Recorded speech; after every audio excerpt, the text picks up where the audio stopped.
Telugu TET రాసే వాళ్ళకి, SGT వాళ్ళకి తెలుగు మెథడాలజీ చాలా ఉపయోగం ఫ్రెండ్స్. ఒక్క లైక్, ఒక్క సబ్స్క్రైబ్ చేసుకోండి ఫ్రెండ్స్. ఒక అంశాన్ని గురించి ఉన్న వివిధ అభిప్రాయాలు తరగతి గదిలో చర్చించే విద్యార్థులు తమ స్వీయ అభిప్రాయాలను ఇతరుల అభిప్రాయాలతో సమన్వయం చేస్తూ వ్యాసం రాయండి అనే పద్ధతి ఏంటి అంటే ఆలోచనాత్మక పద్ధతి. విద్యార్థుల్లో విశ్లేషణాత్మక శక్తి, సద్విమర్శను పెంపొందించడానికి వ్యాసరచన బోధనా పద్ధతి. ఆలోచనాత్మక పద్ధతి. గద్య బోధనలో ప్రవేశ సోపానాన్ని క్రమాన్ని గుర్తించండి. పూర్వజ్ఞాన పరిశీలన, ఉన్ముఖీకరణ.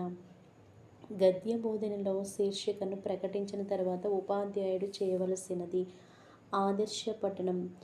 ఉపాధ్యాయుడు చేసే పఠనాన్ని ఆదర్శ పఠనం అంటారు. ఉపాధ్యాయుడు ఆదర్శ పఠనం తర్వాత విద్యార్థులతో చేయవలసింది ఏంటంటే ప్రకాశపట్నం. ఫ్రెండ్స్, ఇక్కడ గుర్తుంచుకోవాల్సింది ఉపాధ్యాయుడు పఠనాన్ని ఆదర్శ పఠనం అంటారు, విద్యార్థులు చేసే పఠనాన్ని ప్రకాశపట్నం అంటారు. చాలా చాలా ఇంపార్టెంట్.